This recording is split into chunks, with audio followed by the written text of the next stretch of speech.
Health Richmond Marathon returns to its traditional format next weekend after having to get a little bit creative last year, of course, because of the pandemic.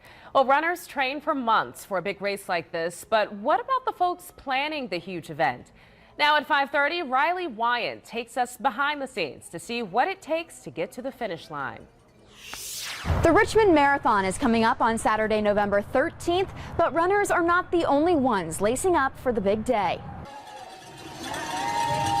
It's really starting to pick up, and we can all feel it. It's awesome to feel the excitement as it leads up to race day. That's Pete Woody. He has helped plan the Richmond Marathon every year for the past decade. It's a year-round process. There's lots of work behind the scenes with sponsors, with partners, with police, health and safety crews, traffic control, staff planning, that sort of thing. Last year, sports backers had to get a bit innovative due to the pandemic. The race was spaced out over a span of 16 days. Now, in its 44th year, the marathon is returning to downtown Richmond in its traditional one-day format. A considerable feat, but also a challenge. Supply chain issues, the shortages, the delays in getting things have affected us too with ordering supplies and wanting to get our orders in earlier and sort of estimate our participant numbers earlier and that sort of thing. So it's been a challenge, but a good challenge because it's good to be back in person.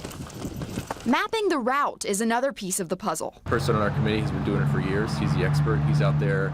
He measures several times. He rides his bike. He's got the mileage down. He marks it on the course. Those with sports backers are not the only ones putting in the work day in and day out. Woody says it's a gratifying experience to see the athletes cross the finish line. And I see all the emotions of the people as they come across the finish line.